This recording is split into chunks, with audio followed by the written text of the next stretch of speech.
बच्चों, आज हम क्षितिज भाग 2 के काव्य खंड का आरंभ करेंगे। हमारा प्रथम पाठ है पद, जिसके कवि हैं सूरदास जी। आइए पहले हम सूरदास जी के विषय में कुछ जानते हैं। भक्ति काल की सगुण भक्ति धारा के कृष्ण भक्त कवियों में सूरदास का स्थान सर्वोपरि है। उनके जन्म स्थान के संबंध में विद्वानों में मतैक्य नहीं है। किसी का भी मत एक नहीं है। अधिकांश विद्वानों का मत है कि सूरदास जी का जन्म सन 1478 में हुआ था। कुछ लोग इनका जन्म आगरा और मथुरा के बीच में रूनकता क्षेत्र में मानते हैं, परंतु कुछ विद्वान दिल्ली के निकट सीही ग्राम में उनका जन्म स्थान मानते हैं। सूरदास मथुरा और वृंदावन के बीच गौघाट पर रहते थे।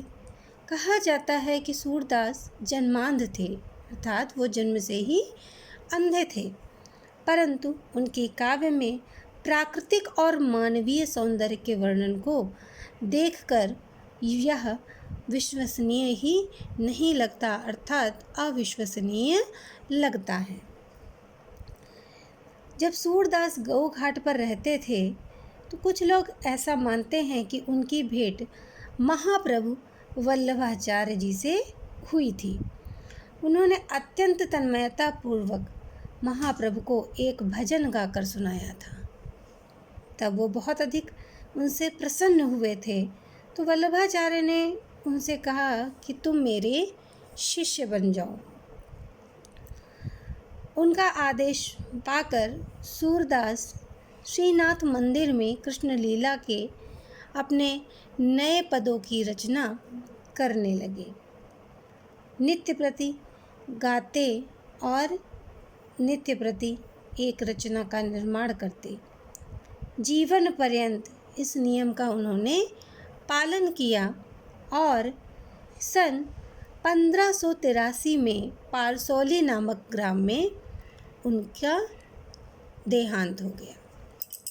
उनकी रचनाएं सूरसागर, सुरसारावली और साहित्य लहरी, ये इनकी प्रमुख रचनाएं हैं। तो आइए हम अब पद का पठन पाठन करते हैं। ऊधो तुम हो अति बड़भागी, अपरस रहत स्नेह तगा तय, नाहिन मन अनुरागी। यहाँ पर गोपियों और उद्धव के मध्य कृष्ण को लेकर वार्तालाप हो रहा है। गोपियाँ उद्धव से कहती हैं कि हे उद्धव, तुम बहुत भाग्यशाली हो, क्योंकि तुम प्रेम बंधन से बिल्कुल अछूते हो, अर्थात स्वतंत्र हो, और ना ही तुम्हारा मन किसी के प्रेम में लिप्त है। पुरैन पात रहत जल भीतर, तारस देह न दागी। कहती हैं, जिस प्रकार से कमल का पत्ता सदैव जल के भीतर रहता है, जल के अंदर रहता है, पर फिर भी जल से अछूता ही रहता है, अर्थात उस पर जल की एक भी बूंद नहीं टिकती। ज्यों जल माह तेल की गागर, बूंद न ताको लागी। अर्थात जिस प्रकार जल में तेल से लिप्त गागर को अगर पानी में डालते हैं तो उस पर एक भी बूंद पानी की नहीं टिकती। प्रीति नदी में पाँव न बोर्यो, दृष्टि न रूप परागी। सूरदास अबला हम भोरी, गुर चाटी ज्यों पागी। कहती हैं कि जिस प्रकार तेल की गगरी पर पानी का असर नहीं होता, कमल के पत्ते पर पानी का असर नहीं होता, उसी प्रकार तुम कृष्ण के समीप रहते हुए भी उनके प्रेम बंधन में या प्रेम बंधन से सर्वथा मुक्त रहते हो।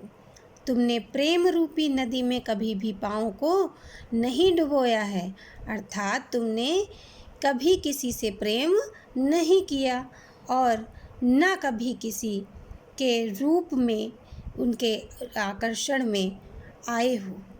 गोपियाँ उद्धव से कहती हैं कि हम तो भली भांति जानते हैं कि तुम्हारे ऊपर कृष्ण का कोई प्रभाव नहीं है, पर हम तो भोली भाली अबलाएं हैं, नारियां हैं और हम कृष्ण के प्रेम में लिप्त हैं। हमारी स्थिति उन चींटियों के समान है जो गुड़ पर आसक्त होकर गुड़ की प्रेमी होकर के भी उनसे चिपट जाती हैं और फिर स्वयं को छुड़ा ना पाने के कारण वहीं अपने प्राण त्याग देती हैं। तो बच्चों, आपको यह पद समझ में आया? ये आपके कठिन शब्द बड़भागी, बड़े भाग्य वाला या भाग्यवान, अपरस, अछूता, तगा, धागा, पुरैनी, कमल, बोरियो, डुबोया, परागी, मुग्ध, पागी, चिपकी हुई। आपको इस पद का अर्थ अर्थात व्याख्या अपने शब्दों में करनी है। धन्यवाद।